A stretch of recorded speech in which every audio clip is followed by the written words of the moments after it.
आज हम क्लास 12वीं का मैथ चैप्टर पढ़ेंगे। उसमें देखेंगे संबंध, पहला चैप्टर है संबंध और फलन। तो आज हम बात करेंगे संबंध के बारे में। तो उससे पहले बात करने से पहले मैं आपको ये बताना चाहूँगा कि पैरोमास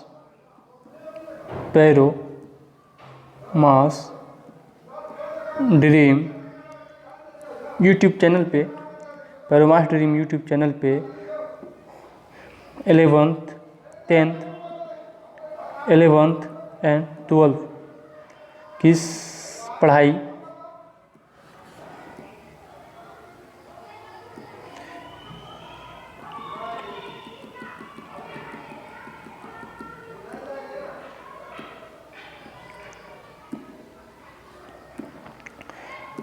जो है वो फ्री होगी। ये इसमें आर्ट्स एंड साइंस के सारे विषय, ऑल सब्जेक्ट पढ़ाए जाएंगे और इसके भी ऑल सब्जेक्ट पढ़ाए जाएंगे। अभी सिर्फ साइंस पढ़ाया जा रहा है। साइंस में फिजिक्स, केमिस्ट्री एंड मैथ पढ़ाया जा रहा है और जल्द ही हम आर्ट्स के सभी विषय को पढ़ाना स्टार्ट कर देंगे। तो अगर आप लोग पढ़ना चाहते हैं तो इस चैनल को सब्सक्राइब कर सकते हैं और हमें कमेंट में करके जो पूछना चाहते हैं पूछ सकते हैं मुझे। तो चलिए क्लास स्टार्ट करते हैं। आज हम क्लास 12th पढ़ेंगे, उसमें संबंध और फलन। तो आज हम पढ़ेंगे संबंध के बारे में। संबंध यानी कि रिलेशन के बारे में पढ़ेंगे। रिलेशन क्या है? देखिए, रिलेशन एक सेट होता है,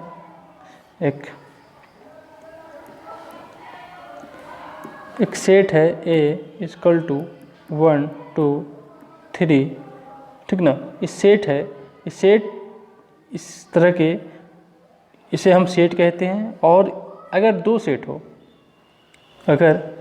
सेट हो, एक और सेट हो B 4 5 6, तो इन सेट में, इन A सेट 1 और सेट B में क्या संबंध है, हम इसे पता कर सकते हैं। इस दो सेट के बीच में जो संबंध होंगे उसे ही हम रिलेशन कहते हैं। रिलेशन जिस तरह से एक व्यक्ति में दो व्यक्ति के बीच होता है, दो व्यक्ति के बीच रिलेशन होता है, उसी तरह दो सेट या दो से अधिक सेट के बीच में भी रिलेशन हो सकता है। आज हम इसी शर्त के बारे में बात करेंगे। हम रिलेशन जानने से पहले देखेंगे रिलेशन यानी कि प्रोडक्ट देखेंगे। क्या करेंगे? हम प्रोडक्ट के बारे में जानेंगे। प्रोडक्ट ऑफ सेट, जैसे कि सेट A और सेट B के बारे में, तो इसका प्रोडक्ट देखेंगे। प्रोडक्ट क्या होता है? जैसे सेट A 1 2 3 और सेट B 4 5 6, इनके बीच में ऑपरेशन या प्रोडक्ट, दो सेट का प्रोडक्ट हम कैसे तैयार करते हैं हम ये देखेंगे। या फिर सिंगल सेट का भी हम कैसे प्रोडक्ट तैयार करते हैं ये देखेंगे। हम पहले दो सेट का प्रोडक्ट तैयार करते हैं। और मैं आपको बता दूं कि मैं 11th क्लास का मतलब 3rd क्लास जो है वो, उसमें मैंने बता रखा है 3रे क्लास में कि प्रोडक्ट क्या होता है। आप उसे भी देख सकते हैं। चलिए मैं इसे शॉर्ट में यहाँ भी बताता हूँ। देखिए, हम जब मल्टीप्लाई करते हैं, आपने मल्टीप्लाई तो सीखा होगा, तो हम पहले A को 4 से, फिर 5 से, फिर 6 से मल्टीप्लाई करेंगे। तो हम इस तरह लिखेंगे। देखिए, A प्रोडक्ट B, इस तरह से लिखते हैं हम। मतलब मल्टीप्लाई का गुण ये है, साइन है ये। देखिए अब स्टार्ट करते हैं। तो हम 1 4 ठीक करेंगे, फिर उसके बाद 1 5, फिर उसके बाद 1 6, फिर उसके बाद 2, फिर अब 2 से स्टार्ट करेंगे। तो 2 2 4 2 5, फिर उसके बाद 2 6, फिर उसके बाद 3 3, अब 3 बचा है तो 3 4 एंड 3 3 5 एंड 3 6। ये हम इसे क्या कहेंगे, प्रोडक्ट कहेंगे। क्या कहेंगे हम, प्रोडक्ट कहेंगे, ए प्रोडक्ट बी। अगर हम इसी तरह बी प्रोडक्ट ए लिखते, अगर हम इसे बी प्रोडक्ट ए लिखते तो क्या होता, हम देखते कि B equal to 4 5 6 and A equal to 1 2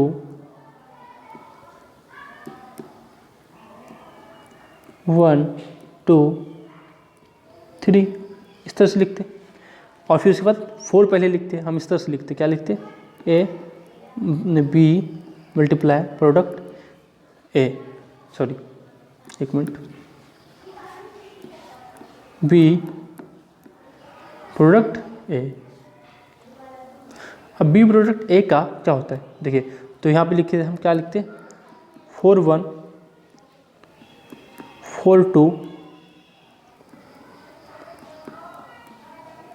4 3, और ये हो गया 4 का काम। अब देखिए 5 1 5 1, फिर उसके बाद 5 2, फिर उसके बाद 5 3, इस तरह से। फिर इसके बाद 6 आता, तो 6 6 1 एंड 6 2 एंड 6 3। ये बी प्रोडक्ट ए है, मतलब कि सेट बी के सभी सदस्य पहले आएंगे, हर जगह पहले आएंगे अगर हम बी प्रोडक्ट ए करेंगे तो, ठीक ना। और ए के सभी सदस्य बाद में आएंगे। देखिए देखिए सारे प्रोडक्ट में ए के सभी सदस्य बाद में आ रहे हैं, तो इसी तरह से इसमें बस यही अंतर है।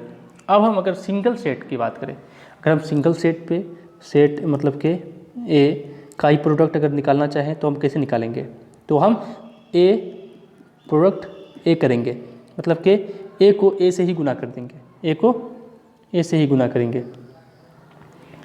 ए देखिए क्या होगा,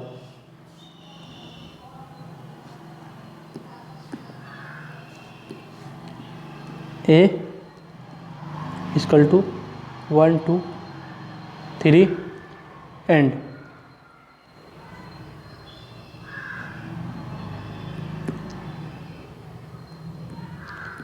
ए इक्वल टू 1 2 3। अब इसको मल्टीप्लाई करेंगे इससे, तो ये क्या होगा, 1 1 1 2 एंड 1 3। तो उसके बाद 1 को 2 से, 2 को अप करेंगे तो 2 1 2 2 एंड 2 3। अब 3 को 3 1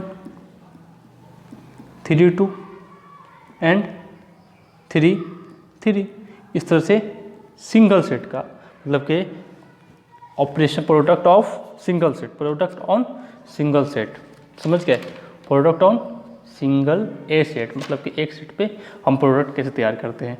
तो इसमें मैंने पिछले क्लास में भी 11th क्लास में भी कोडोमेन रेंज और कोडोमेन मैंने बता रखा है, तो इसमें भी बात करते हैं कोडोमेन एंड रेंज के बारे में। ठीक है, सबसे पहले जो इस तरह के प्रोडक्ट तैयार होते हैं, इस तरह के प्रोडक्ट को हम क्या कहते हैं, इस तरह के प्रोडक्ट को हम क्या कहते हैं, Cartesian product, Cartesian product, Cartesian product हम कहते हैं। इस तरह के प्रोडक्ट हम कार्टेशियन प्रोडक्ट कहते हैं। अब नेक्स्ट क्लास में चलते हैं, मतलब सॉरी नेक्स्ट टॉपिक पे चलते हैं। तो देखिए डोमेन एंड रेंज एंड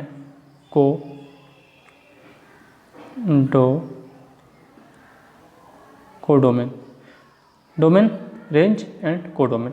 देखिए जैसे मैंने लिखा था, देखिए ये क्या है 1 1 2 1 2 2 1 3 2 1 2 2 2 3।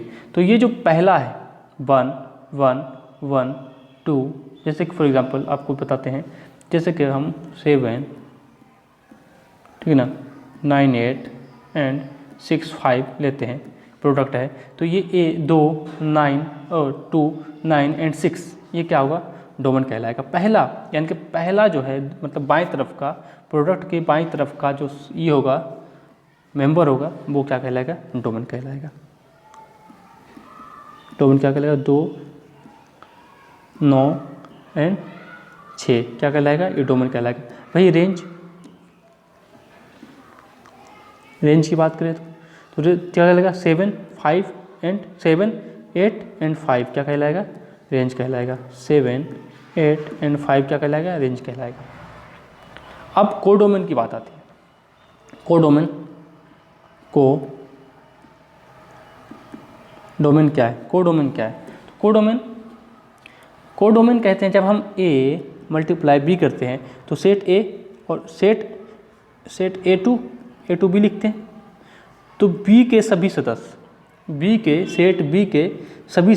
सेट B के सभी सदस्य क्या कहलाएंगे, डोमेन कहलाएंगे। क्या कहलाएंगे, कोडोमेन कहलाएंगे। सेट्स मतलब कि जैसे कि हम सेट A 1 2 3 लिखें और सेट B इक्वल टू 5 4 5 6 लिखें, तो सेट B के सभी मेंबर क्या कहलाएंगे, कोडोमेन कहलाएंगे,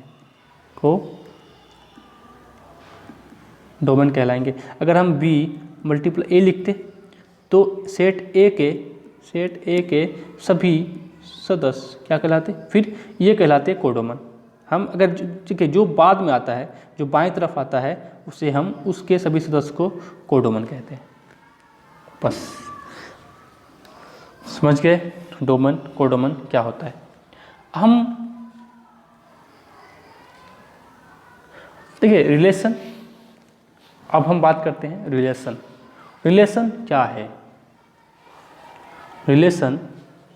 क्या है, फॉर एग्जांपल आपको 2 सेट दे दिया जाए,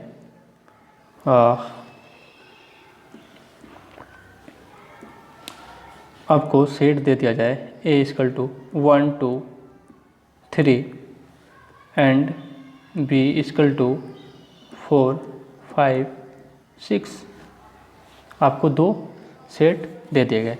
अगर मैं कहूँ कि A ठीक ना, A क्या है, इसको हम इस तरह कहेंगे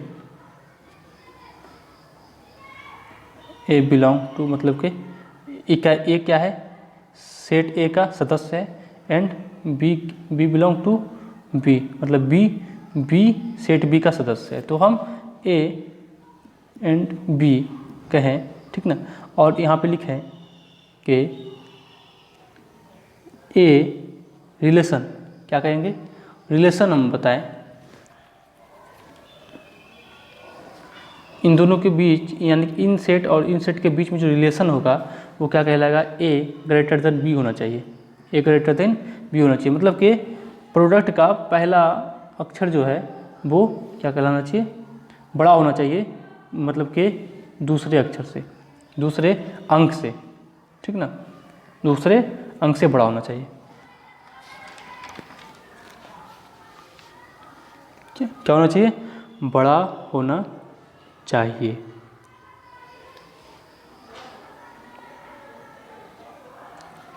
देखिए A ग्रेटर देन B। देखिए स्टार्ट करते हैं फिर से। देखिए सेट ए है और सेट बी है, ठीक है ना। पहले से हम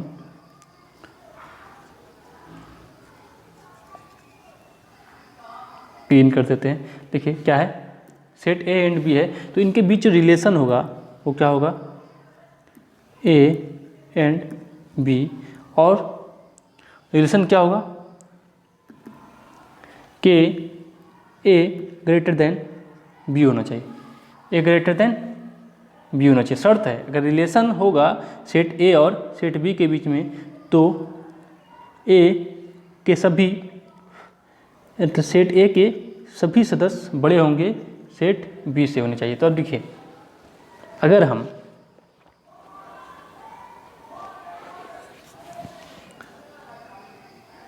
अगर हम 1 को 4 से, मतलब कि 1 को इससे गुना करें, सबको अगर इसका प्रोडक्ट तैयार करें, तो क्या होगा, 1 4 एंड 1 5 एंड 1 6 और 2 4 एंड 2 5 एंड 2 6, फिर उसके बाद 3 3 4 3 5 एंड 3 6। अब देखिए, एक 4 से कोई भी पहला, मतलब कि ए जो है बी से बड़ा नहीं है, सब छोटा है। क्या है, सब छोटा है, तो ये क्या होगा, सेट कहलाएगा नहीं। यानी कि क्या कहलाएगा, ये मतलब कि रिलेशन नोट रिलेशन होगा, नोट रिलेशन बनेगा नहीं। अगर हम इसी को अगर हम कहें ए,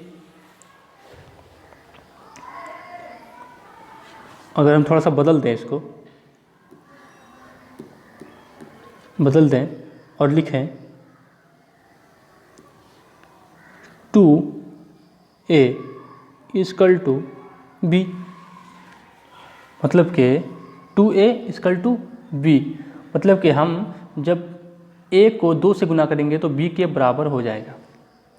तो इसमें क्या क्या है, तो हम सबसे पहले ले सकते हैं 2 और 4 को, क्या करेंगे, 2 और 4 को लेंगे। देखिए यहाँ पे लिखेंगे हम 2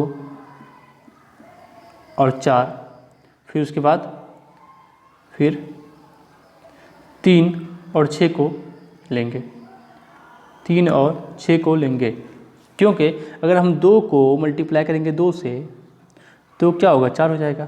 और फिर 4 क्या है, ए है, और बी क्या है, 4, मतलब सॉरी ये 2 है, 2 ए और ये बी। शर्त क्या था, शर्त यही था ना, ए 2a इक्वल टू बी, तो ये 2 है, ए है, इसको ए मानते हैं, इसको बी मानते हैं। पहले वाले को ए मानेंगे, दूसरे वाले को बी मानेंगे, क्योंकि यहाँ दिया हुआ है ए बी, तो ए पहले है, बी बाद में है, ए पहले है, बी बाद में है। तो इसी तरह तो ए पहले वाले को ए माने, दूसरे वाले को बी माने हम। और अगर ए में 2 से गुना करेंगे तो 2 है, तो 2 से अगर गुना करेंगे, 2 गुने ए की जगह पे बी, ए की जगह पे 2 है, तो 2 गुने ए, और तो कितना हो जाएगा, 4 हो जाएगा। ए भी 4 हो जाएगा और बी भी 4 था, तो बराबर हो जाएगा, रिलेशन बन गया। इसी तरह 3 है, इस तरह क्या है, इसी तरह से 3 है।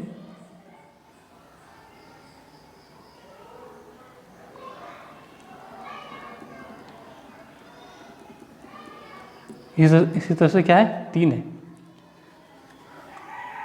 देखिए 3, अगर हम 3 को 2 से गुना करें तो क्या होगा, 6 होगा, तो ये यहाँ पे भी 6 हो जाएगा, तो 6 तो हो गया रिलेशन।